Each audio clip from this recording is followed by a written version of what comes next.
What does it mean to be human?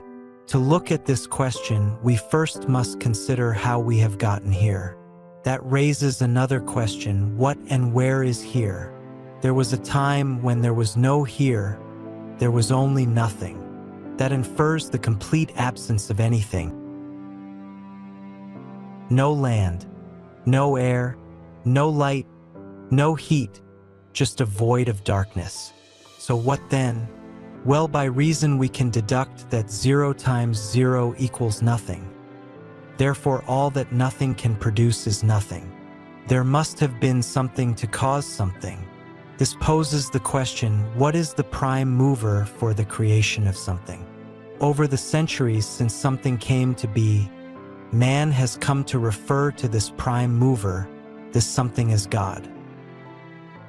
There are some people who do not recognize God. Rational reason, however, must cause us to believe that there was a beginning and that something caused it. For this discussion, I will refer to this something as God. When God was all alone, he must have been very lonely. By reason, can you imagine what it would be like to be stuck in a dark closet and know that if you open the door, there would be a void of nothing on the other side? There would be no one to see or talk with, nothing to touch or hear. You were the only one for all eternity. God must have desired something to do or accomplish. To satisfy this desire, he created the universe. He said, "Let there be light." From then on, the universe started to come into existence. Why light? It expels the darkness and is composed of energy. Just what came into existence? Light, matter, and all the chemistry that makes up matter. Time, motion, and all the laws of physics that govern the conduct and makeup of matter. The universe and companionship. At the moment of God's creation, there came into being light, energy, matter, and the realm of spirits that would accompany God. God himself is pure spirit with no physical being, so he created companions like unto himself. They are beings with the intelligence sufficient to be proper companions to the ultimate, wondrous, infinite being of God. Today we call them angels. Angels, being a part of God's creation, are not by nature a part of his physical universe, but they are with him in spirit. Angels have free will and can have free thoughts and are able to freely choose between or among possibilities. They are aware of God's creation and will.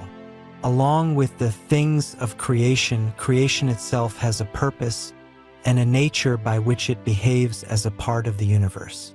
Matter has mass and is subject to gravity and inertia.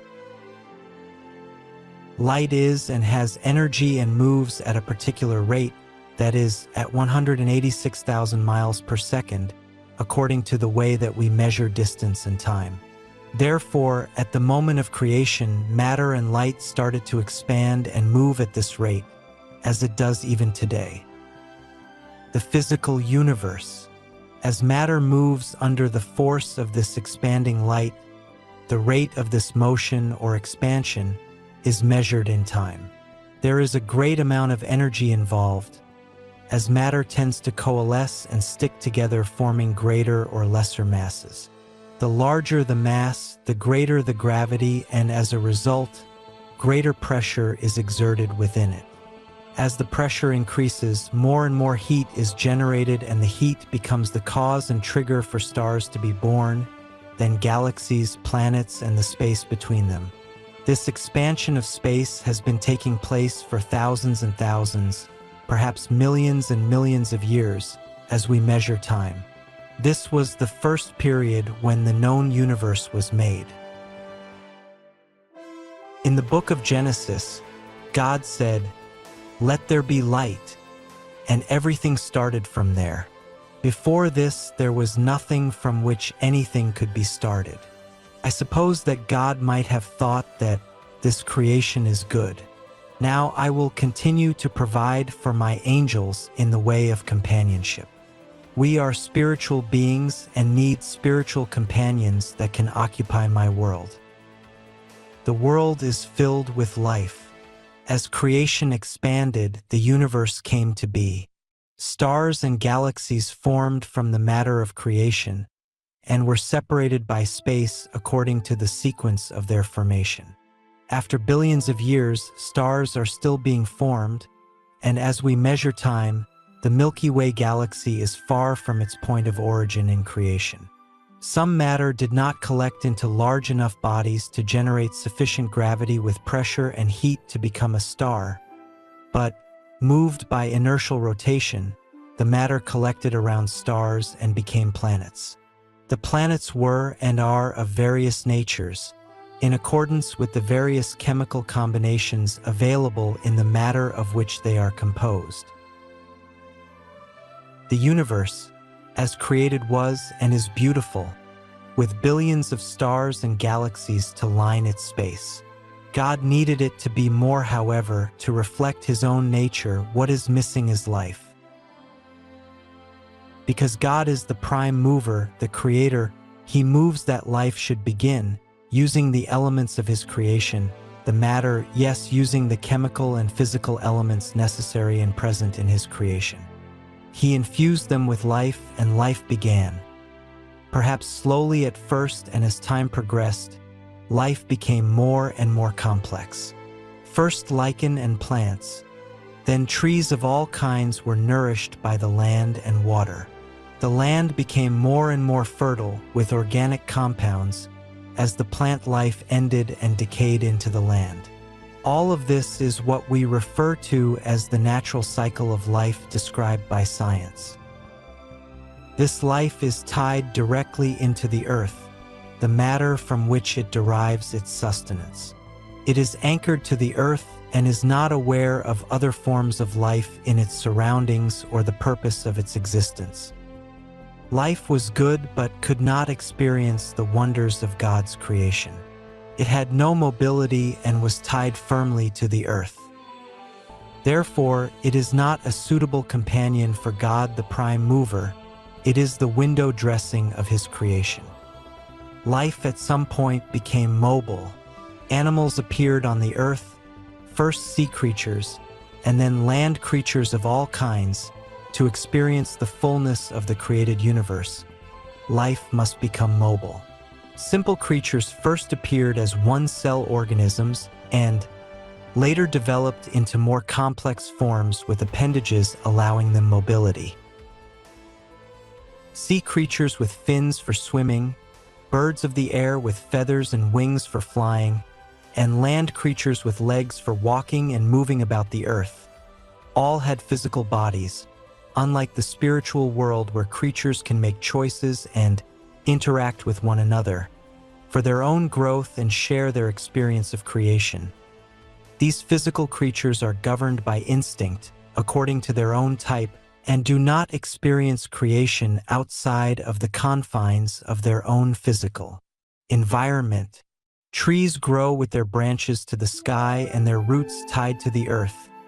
Fish swim in the water and derive their sustenance from it. Cattle graze on the plants of the earth and breathe oxygen from the air, etc. This is the natural order of things.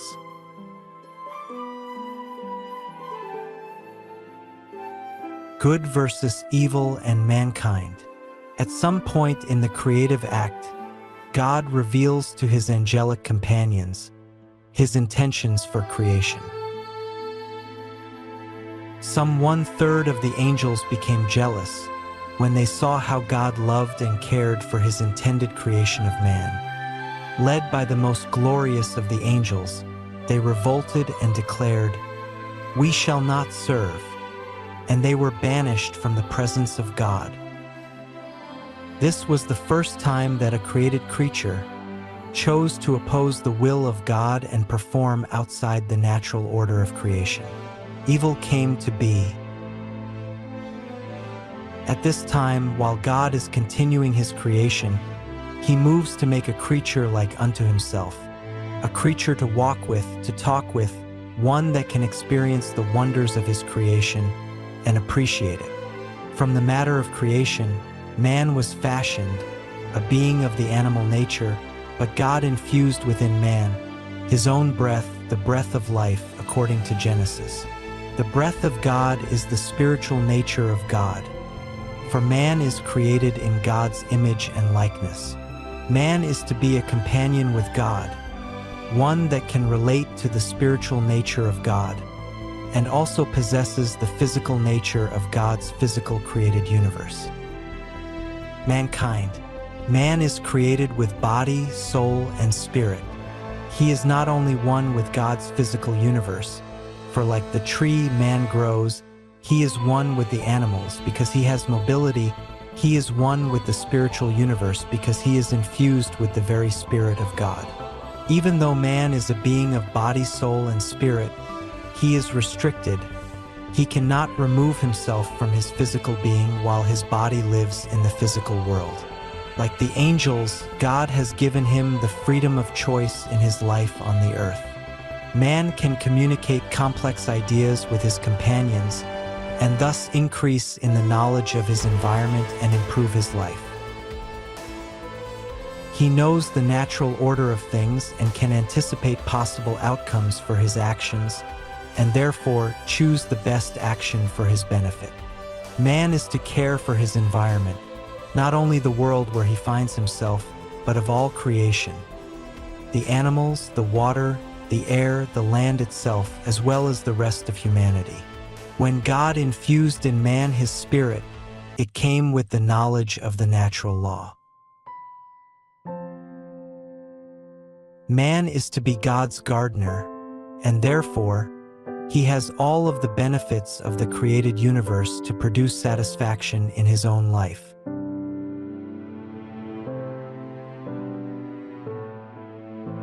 Behind Adam and Eve. When Adam received the breath of life, he was all alone. In the rest of the created universe, there was no other like him. God saw this loneliness in Adam and, therefore, gave him a mate when out of Adam he created for him woman. Male and female he created them and provided all of the created world for them to live in. They had only to exercise their freedom within the love of God.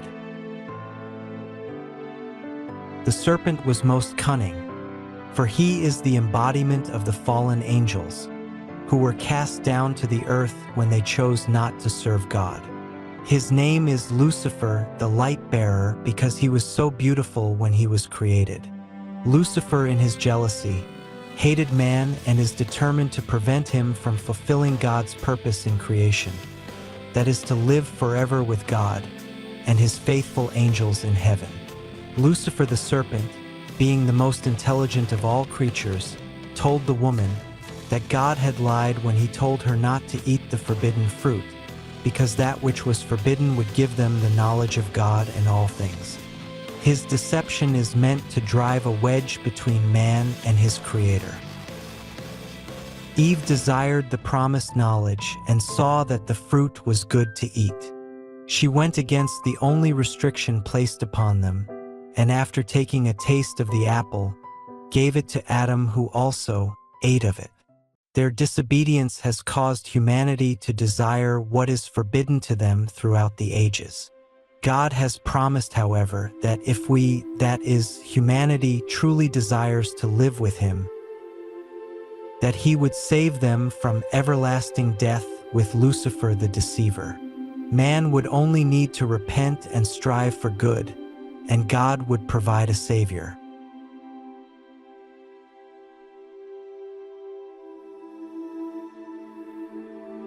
Envy and jealousy. This is the story of envy and jealousy. Just before we start, let's review a little. The something of creation, the prime mover, began with the Big Bang. There was no time, only the absence of anything. God was all alone. He said, "Let there be light." And the universe came into existence because in the beginning was the Word, and the Word was with God, and the Word was God. In him was light, and the light was the light of the world. This is as it is written in John chapter 1. At that instant, everything began to come into existence, time, stars, planets, galaxies, and life. Finally, man, who is to be the companion of God. Because God existed before time, he is outside of time, or in a manner of speaking, timeless. Everything that has happened in time or that will happen is known to him. He sees all and knows all instantly. He is aware of all things and knows all things. A simple comparison would be like a motion picture show. The film contains the whole story and it is all on the film. The story is known by the filmmaker, but we, the viewer, can only experience it one frame at a time, as it is projected on a screen. While knowing the story, God has given the actors free will, that is, they can take any action that they wish to accomplish, the goals that they set for themselves in the story. God knows the actions that we will take, but does not demand that we make good choices to accomplish the goal that he wants. He has made us free to choose his way, that is to live with him forever in heaven, or we can choose selfishness, as the temptations of the world influence us to abstain from God and live as and with the fallen angels forever. We are free to choose.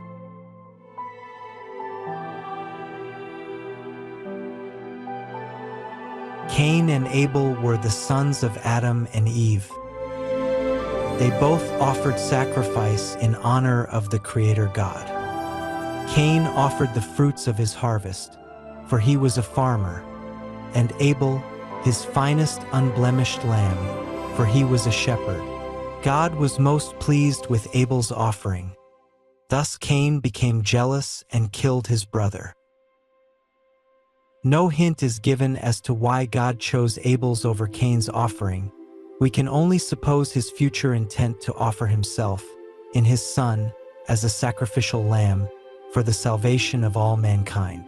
Because of Cain's jealousy, and the ultimate murder of his brother, he had to live as a marked man for the rest of his life on earth. As mankind prospered, they came together in cities for their own benefit and security. They became proud of their achievements and wanted to show their neighbors their wealth and strength. They would build a tower to the heavens in order to survey God's creation and claim it as their own. For they were claiming their comparative greatness before God.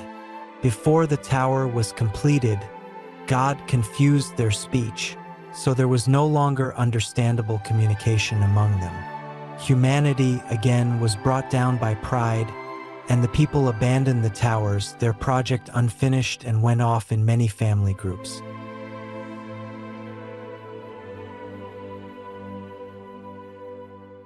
Then there was Noah. Bad times had multiplied and filled the earth through the years, as the people continued in their pride and arrogance, with lies and deceitful behavior among each other. God sees one righteous man, however, Noah and his family. He directs Noah to build an ark and fill it with 2 of each kind of animal, along with Noah's family, to keep them all safe during the impending flood that will renew the face of the earth and wipe out the rest of mankind, who had been entrenched in advancing themselves in opposition to the will of God. After the flood, Noah received a sign in the sky of God's promise, not ever again, to obliterate mankind with a flood. This sign is sealed with a rainbow. God keeps inserting himself into the story in order to instruct man in righteous behavior, but man is slow to learn. After a long sojourn in Egypt, his people took upon themselves the customs of the pagan gods of Egypt. God, through Moses, sought to save them and bring them back to the promised land. After God saved them, through the blood of the Lamb and the waters of the Red Sea, they rebelled again in the desert. They rejected their Creator and fashioned for themselves an idol to worship in the custom of Egypt. The people, however, were spared, and Moses brought to them the 10 Commandments of God, so that they would always know the way that they must conduct themselves with God and with each other.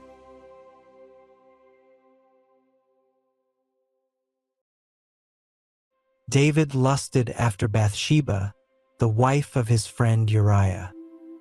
David deceived Uriah and sent him into battle to die, so that Bathsheba would be available to him. After some years, David repented and God made of him a great king, from whose line a Messiah, God's own son, would come into the world. After years of corruption, Nebuchadnezzar captured Jerusalem, destroyed the temple, and took the people into captivity. Following 55 years of slavery and repentance in Babylon, the new King Cyrus released them, and they returned to Jerusalem to rebuild the temple. Throughout time since the creation of man, when Eve and Adam allowed evil temptation to enter their hearts and minds, man has been inclined to undue pride and jealousy and selfishness. Adam rejected the authority of his Creator, lost his innocence and thus paradise on earth. Cain was jealous of his brother's offering and committed murder by stealing Abel's life and thus lost his dignity. Sin became more a part of the human story. Lying and lust dominated the people of Sodom and Gomorrah. Envy, jealousy, and lust was rampant in Noah's time, idol worship and slavery in Egypt. Pride and arrogance in Babylon, envy, adultery and murder for David, deceit, pride and arrogance for the people of Jerusalem when they were exiled to Babylon. When will it ever end? God saw all of this from the beginning and promised to save man from their sojourn with evil and the father of lies, that is Lucifer. In saving mankind, creation maintains man's freedom, that is, man can either accept or reject salvation. It is their choice. Thousands of years have passed since the moment of creation, and the Creator is about to show the love that He has for that which He has created. How does He do this? What is the love that creation shows to its work? The truth of the phrase, God is love, is about to become reality. For God so loved the world that He gave His only begotten Son so that man shall have life with Him forever. As described in the Gospel of John, chapter 3, verse 16. What is love? Love is kind, patient, does not envy, is not proud, is not selfish, is not provoked to anger, is truthful and not jealous. All of this is described in the first letter to the Corinthians chapter 13. In simple words, love desires and works for truth and the ultimate best for the beloved. Remember, the prime mover existed before creation and time. He exists outside of time so that He sees and knows all that has and will take place within time. He loves His creation to the point of giving man freedom and respects man's choices, whether or not man seeks to oppose the natural law. Man, through opposition to the natural law, will get his heart's desire in the end, to live without God, but in the company of the fallen angels who originally opposed God with Lucifer and his other followers forever.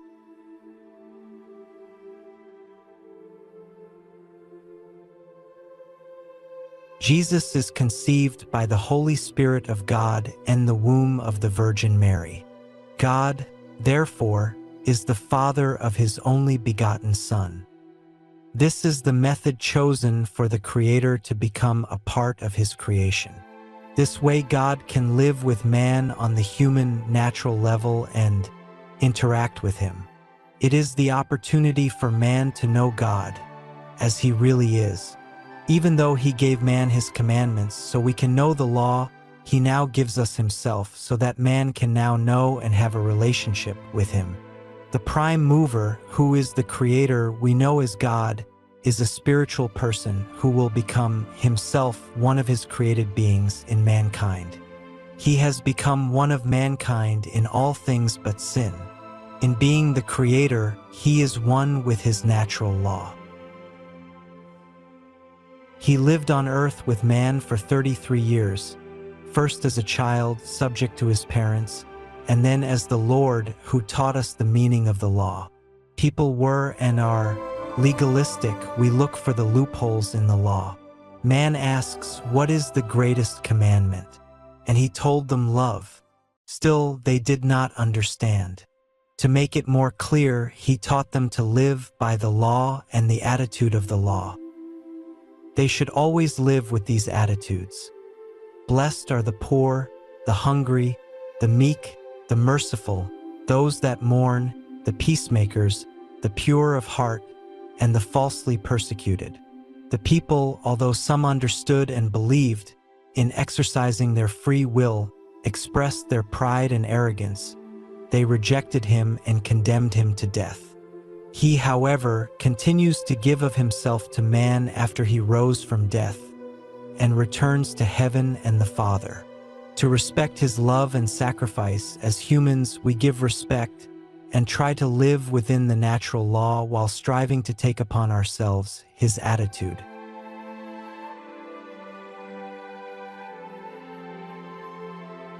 What it means to be human. 3. Salvation. My discussion of salvation here is by no means a theological dissertation on the subject, but is only meant to draw you into further inquiry. In the previous discussions about what it means to be human, my views were originally intended to cover the natural order of things, but I find it impossible to divorce this subject from the creator of all that is being discussed. To be poor in spirit. Humanity is an elusive virtue for man. First, he must recognize his place in creation. After all, he is a created being. He owes his existence to someone else. Naturally to his parents, but first of all to the creator of the universe itself and of all things. He acknowledges his limitations and to whom he owes his allegiance.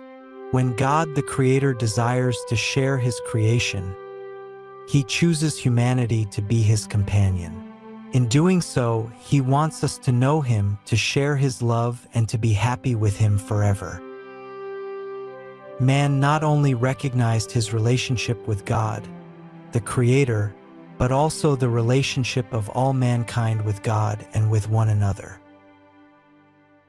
Man is mortal in his body here on earth, but destined to live in time without end, either with his Creator after death or with the deceiver, the origin of lies and hate. It is man's choice. We mourn the loss of loved ones when life within their bodies ends here, but acknowledge life after death, when we hope for their eternal salvation. We also mourn for those of us who suffer grave illnesses or disabilities, for their perceived loss of potential in their earthly life, and for the hope of ultimate salvation in the end, and their ability to love and comfort others. Humanity is not only physical in nature, but is a spiritual virtue in reality. When we give honor and respect to other companions, we improve their being in their journey here on earth. It is especially true of our parents and of those to whom we owe allegiance. Every move towards charity for others will be returned in unknown ways. Who is righteous? Not one of us. Lying, stealing, deception, the desire for things that belong to others, these all prevent us from being satisfied. The more that we have, the more we want. David desired the wife of Uriah, and by deception, committed murder in order to get her for his own. Neither will we gain eternal happiness when we wrongly acquire the possessions of another.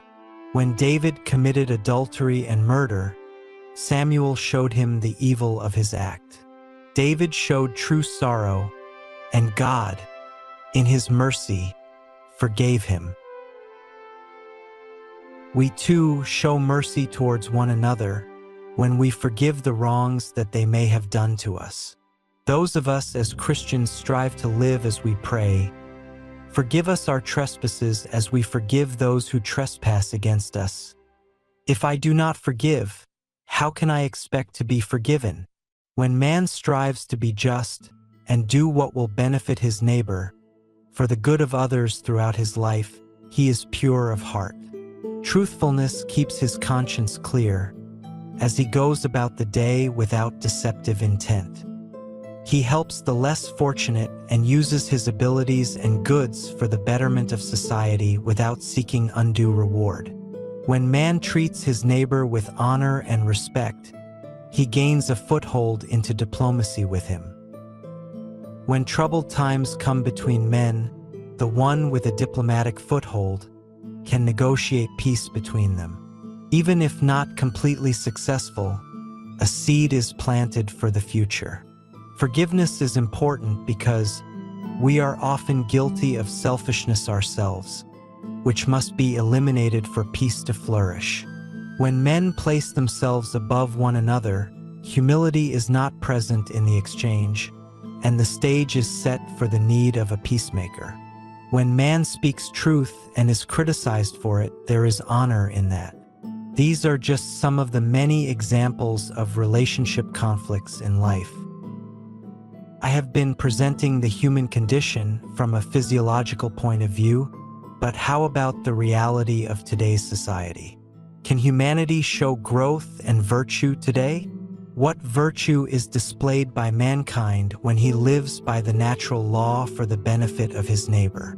We know the law as written in the Ten Commandments, as given to Moses, but we know it even more intimately in our hearts.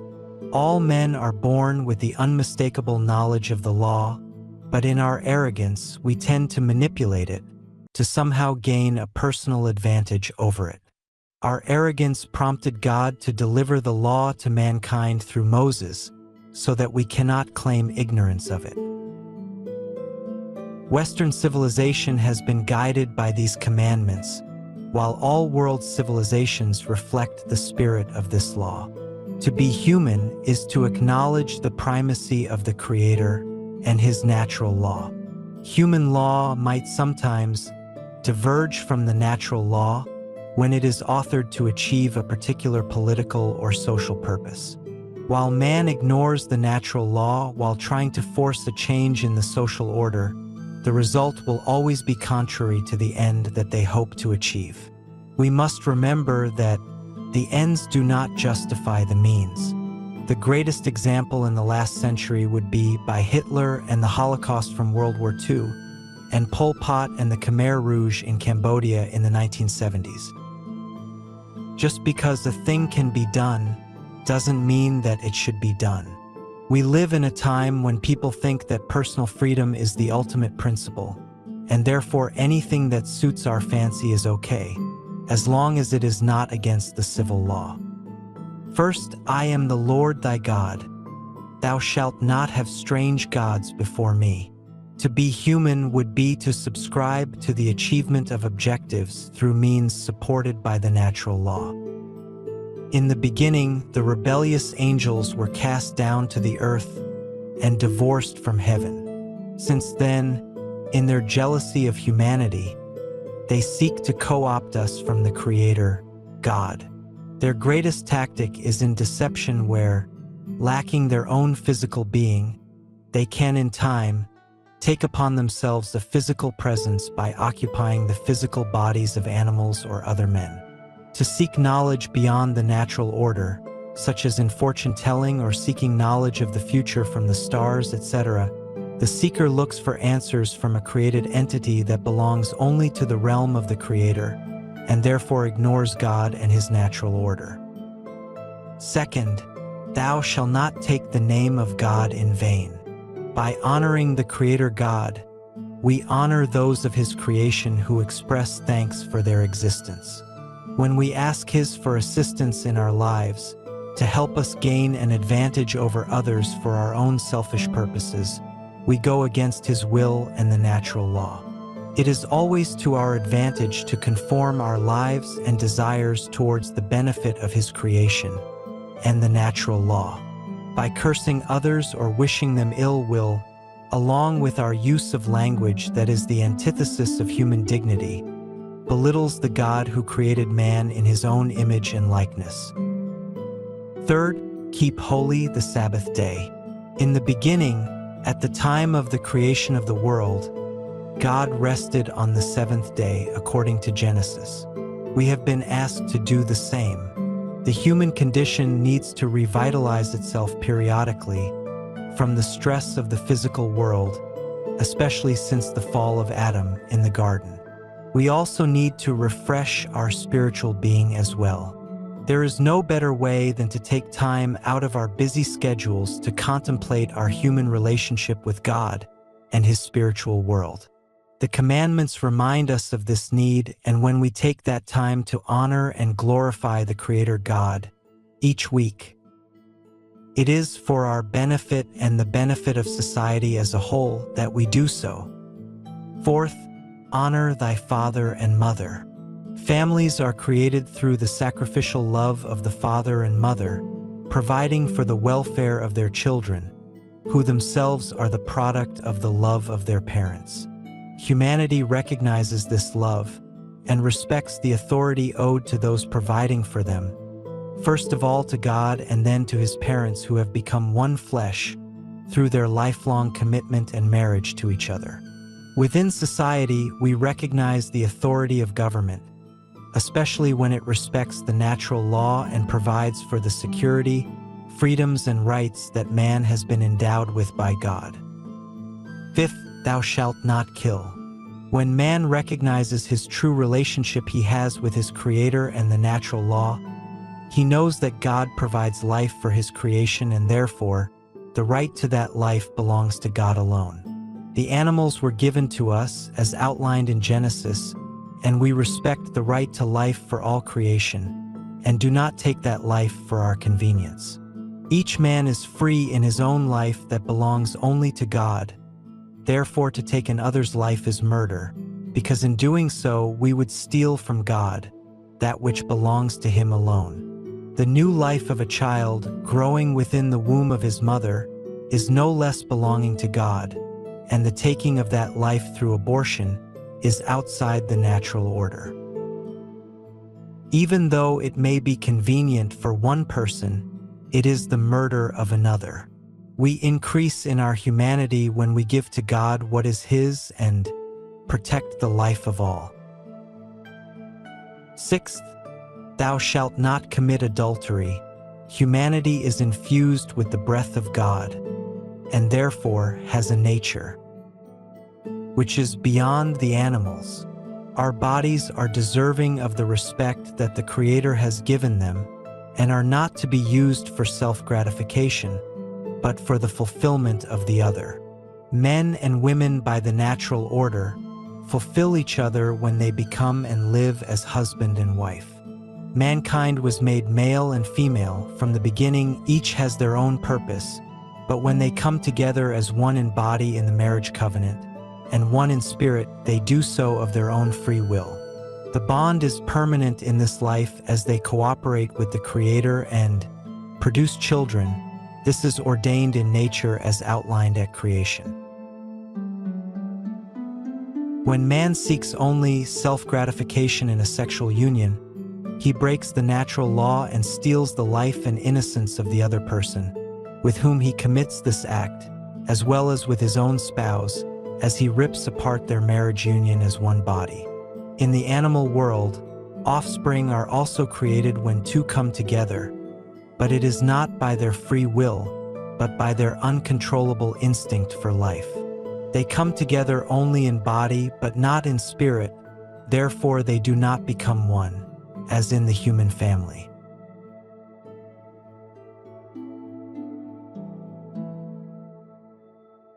Seventh, thou shalt not steal. When we respect the humanity of one another, we respect their freedom and all that they have. To acquire another's property without his consent, we show disrespect for the freedom that God has given him, and therefore is an offense against the natural law. Standing for the defense of one's property or good name enhances humanity. It benefits society and civilization as a whole. Cooperating with another's immoral desires of selfishness by defaming another's good name in order to place oneself in a more favorable position steals from them their character, and therefore from the Creator who makes us all in His image and likeness. Eighth, thou shalt not bear false witness against thy neighbor. When I detract from my neighbor's reputation for the purpose of gaining an advantage over him, I become diminished in the eyes of society when my deception is made known. Standing for the rights and well-being of others in truthfulness always enhances the stature of mankind in general, as well as that of the person making the effort. Truthfulness always cements relationships. When acting with honor when dealing with my neighbor, trust is built. When David deceived Uriah and sent him into battle to die, he was not only guilty of lying and deceit, but of murder as well. He lost self-respect among his people, but later, after repenting and acknowledging his sin, he restored his name as king. We too always have the opportunity to repent and restore our humanity. These days, it has become in vogue for man to show dissatisfaction with creation. Mankind decides to change for himself his identity as man or woman. He decides to accept for himself or reject his identity given him by God's creation. We attempt to modify our appearance into something that we desire while expressing our dissatisfaction with that which God has given us. All of this leads to a general lack of satisfaction for God's providence. With arrogance, we say to God, "You didn't do it right. I know better than you." We tend to forget that, without the Creator God, none of this world would exist in the first place. Do we thank Him for our existence, or do we curse Him for it? Who or what is more important, the architect or the building that he envisions? Ninth, thou shalt not covet thy neighbor's wife. To have the desire to improve on one's ability to provide a good life for his family. A man always has the desire to improve. First his fire pit, then the fireplace, or to improve on his hunting, he develops the bow and arrow, then the crossbow. For a better shelter, he made bricks. To acquire anthers, fire pit or crossbow or bricks, without compensation or permission, displays laziness on the part of the person seeking these things, rather than by putting forth the effort to develop his own improvements or to develop useful things on his own. To desire these things by themselves is not a problem for man, but the unrealistic desire to acquire another person's property without compensation or permission leads to vice or theft. Therefore, man needs to refrain from encouraging these thoughts in himself. Even more destructive of man's humanity is the uncontrollable desire for one another in a sexual manner, especially outside of the natural unity of the marriage between one man and one woman. When another spouse is taken, it is not only theft. The dignity of mankind suffers and contributes to the destruction of the family.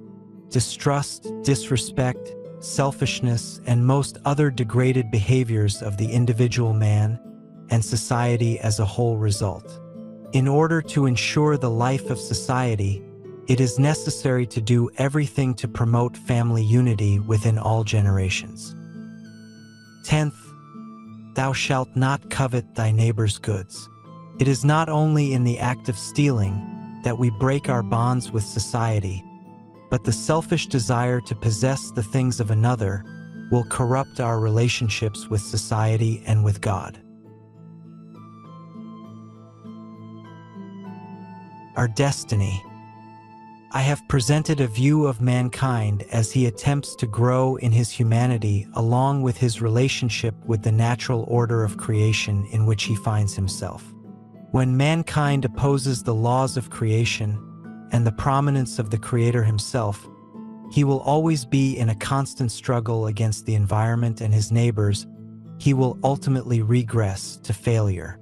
Man enhances his humanity when observing the natural law by encouraging his neighbors for the benefit of all humanity. In the book of Genesis, the story of creation describes the first directive given by the Creator to mankind. That is to be fruitful and multiply. The second directive is having dominion over the animals, and the third is to tend the garden. When we do these things, we give honor to the Creator and His creation. With this, we gain honor for ourselves as human beings. The 10 Commandments of Moses was simplified in the fulfillment of Jesus with his pronouncement of, "He greatest commandment, to love our God with all our heart, soul, and mind, and to love our neighbor as ourselves." Mankind is still striving to succeed by striving to live up to his created nature. Man is unique in creation. The spirit world has life, but with no physical matter to react to the physical world. There is physical life where the physical becomes ambulatory and can react with the physical world. Man, who possesses both physical and spiritual life and is able to react in the physical world, can acknowledge a world beyond himself. We know that all things physical in nature decay, therefore life in the physical world eventually dies. But man is unique. He is a composite of body and spirit. His spirit does not decay because it possesses no physical properties. The spirit therefore does not die, but gives us life forever. The spirit world has existed from the moment of creation. God seeks companionship and brotherhood with the humanity that he created in his image and likeness. We know those of his creation who revolted as demons or devils, and they continue unceasing in their revolt as they desire the spirits of men to join with them in the fallen world instead of joining with their Creator God in heaven. The occult is the domain of the fallen spirits, and when man seeks knowledge from the occult, he opens himself up to the domain of demons. Man's spirit lives forever with the choices that he makes during his life on earth. Ouija boards, tarot cards, palm readers, mediums, fortune tellers, witches, and such are doors to the occult, for they propose knowledge for men while not relying on God the Creator for that knowledge. God the Creator desires man to seek him, the origin of creation, for our life and knowledge. He gives us all of his creation to explore and learn from. It is our choice to whom we go in thanksgiving for our lives. The door to the occult is opened when we voluntarily seek these things in deference to the support of the Creator, God. Mankind demonstrates an expression of the complementarity of man and woman when they come together as husband and wife and become one in both body and spirit. The result is not only another physical human being, but a new creation of God in spirit, for the new child is also a spiritual being. The spiritual union is never forgotten by man, and whenever the physical union is severed, such as in divorce, it is as if a death has occurred in the spirit. Man's humanity is shattered as he realizes that he is no longer in communion with the spirit of his spouse and creation itself. When this rift occurs, the two spirits remain connected in some mysterious way. That is why we take a spouse until death. To try on married life by living together does not involve commitment and ends in the breaking apart of the spirit from the body, for the union of the spirits is naturally permanent. Love is missing in the eyes of the father and mother when the abortion of a created child is sought after. In the eyes of God, from the moment of conception, a new spirit is created, the spirit of a new human being, whose soul is created as male of female at the moment of conception and possesses the dignity, image, and likeness of the love of God himself. To terminate the life of this creation, that is, to kill wantingly, destroys a part of humanity, and all of those who contribute to this action have guilt as well. To strive for life will always show love and compassion for the human family. True friendship is to show love one for another and the desire to benefit the life of one for another according to the plan of creation, and shows great sacrifice between friends. To love your neighbor as you love yourself is the plan of God. This love does not involve our sexuality, which is reserved for those who come together as man and wife. Conjugal relations of any other kind denies the relationships that God seeks for mankind, that is, to be fruitful and multiply, and denies to God those with whom he wishes to have communion. When we take upon ourselves a spouse, we honor and cooperate in the plan of creation by bearing children through our conjugal love. Even though a person might not seek a marriage vocation, they can still provide for the care and growth of humanity through service to society. As parents sacrifice for their children, those in celibate life are called to sacrifice in service to the community in other ways. Our dignity is formed in sense of self. Since the beginning, man has been engaged in a quest for his identity. We are born of a woman through the seed of a man that in itself gives us our identity as male or female. Man has learned how to manipulate his image into whatever form that he prefers, but whenever doing so, he denies his true identity, the identity that God gave him at conception. Our greatest achievement in life is to learn how to be the best human we can be within the confines of our creation. When we show dissatisfaction with how we are created, we place ourselves above the Creator, as if we could create. When we persist, we create dysphoria and confusion in our nature, and therefore anguish, distress, and unhappiness in our lives. Humanity does not seek anguish and distress. Even though we experience negativity in our lives, we will always seek to avoid it. What does it benefit a man if he gains the whole world and loses his soul in doing so? Following the rules of creation always seeks success in life. As an example, there were 3 friends who decided to invest their time, money, and talent into a project for the benefit of mankind. One was a financier, one a construction engineer, and the third an operations manager. They settled on a project to develop and build a railroad to transport passengers in a commuter route between 2 cities. The railroad was a great success. It remained on track and followed the rules and regulations that kept the whole project on course. The people enjoyed convenient and affordable transportation, and the railroad enjoyed a good profit. In time, the managing partner in the project decided that if their trains ran at a higher speed, the railroad would enjoy greater efficiency and profit. At first, it seemed to be a good move, but as the speed of the trains increased and began to exceed 60 miles per hour, the operation became more dangerous, for the tracks were only rated for 50 miles per hour trains. One day, the train left the track due to excessive speed, and all was lost. Good efficient trains achieve their goals when they observe all of the rules given them during their design and manufacture. When the rules are violated, tragic results occur.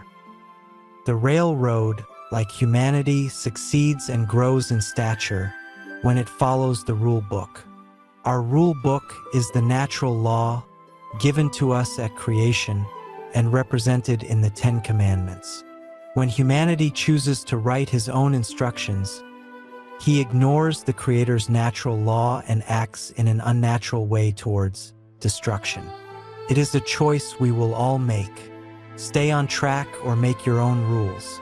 In other words, seek God our Creator, who lifts up humanity, or follow the example of Adam, seeking to improve on the natural law through your own pleasure and profit. This, in conclusion, is what it means to be human, to be uplifted by the Creator when we follow His lead, and to enjoy His creation for eternity by following His natural law. Always remember, as with David, we too can repent when we go astray of the natural law. Seek forgiveness and be restored in the friendship of God. For to be truly human is to know our faults and always strive to do better. It is our choice,